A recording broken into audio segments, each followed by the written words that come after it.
that nurturing. The Quran says when the daughters ask why she was buried alive, there's more ways to bury a woman alive than physically.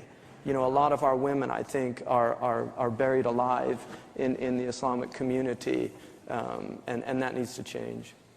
Could we hear from some young Muslim women, perhaps, involved in their communities in fighting extremism? Anybody who particularly feels they should get involved in fighting extremism? Can we hear from anybody who might have a view on that? Yes, you. Yeah.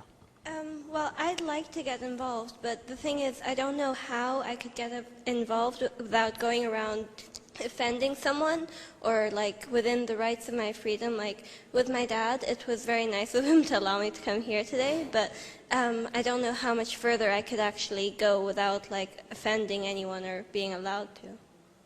This is a common problem, isn't it? I think it is. You know, our societies our Western societies very, very different in a lot of ways. And the Arabic word for woman is hurma, which is like a sanctuary. It's something seen by the Arab as something you protect.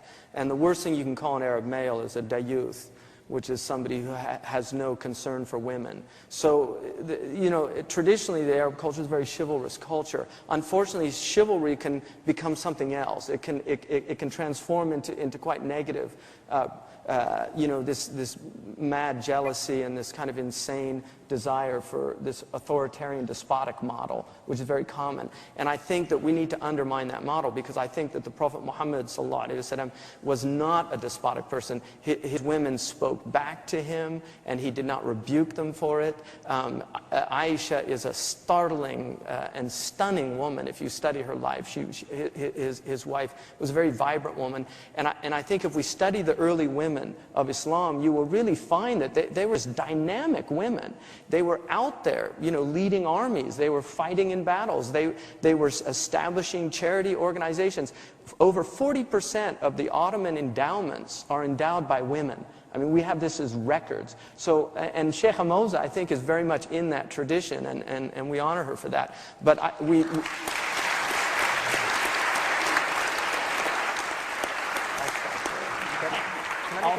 Are there any other women who would like to get more involved in combating extremism but don't feel they can? They feel restricted?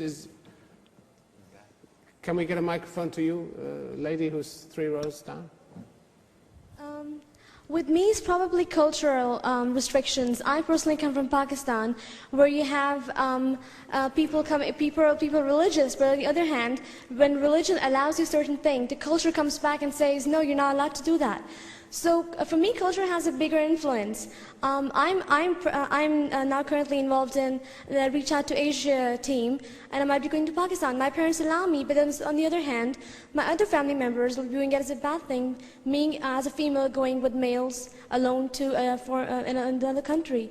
So it's more of a cultural thing as well when it comes over religious beliefs. If you look at some Muslim women today, is that there are 2 general ways you can be empowered. One is to wait for men to empower you. The other is to realize that part of the way in which you become empowered is to empower yourself.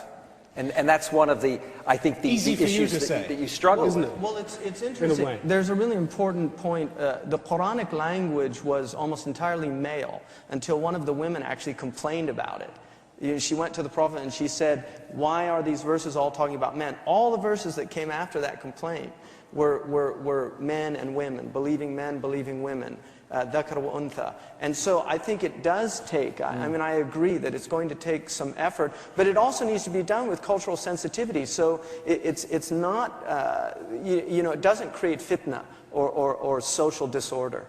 And there are models across the Muslim world. So, I mean, if you look around, there are Muslim women there who demonstrate this form of empowerment, whether it's Quran study, whether it's prayer groups, whether it's NGOs, whether it's education. You know, you can see that. You can see it here if you look at the role of women, the emerging role of women in this society.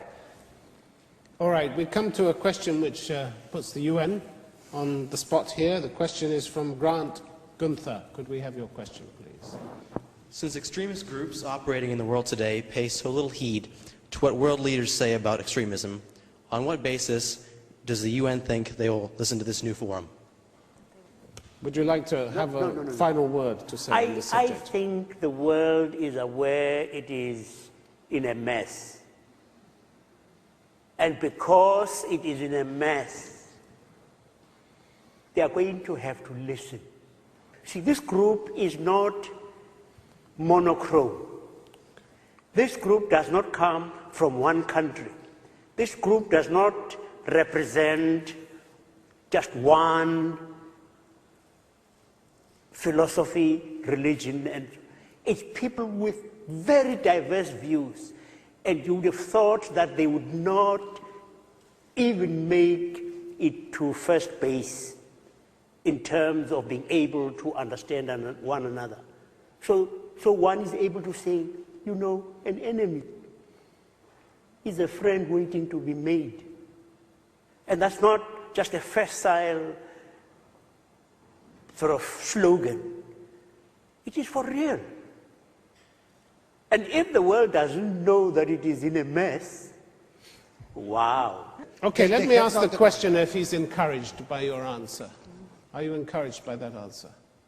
I'm encouraged by that, but I'm also encouraged by some other ideas in the room of, like, you know, trying to foster, you know, talking between other peoples in the region to try and understand one another, because I think that's one of the main problems, is that people don't understand and don't accept, and what they don't accept they fear.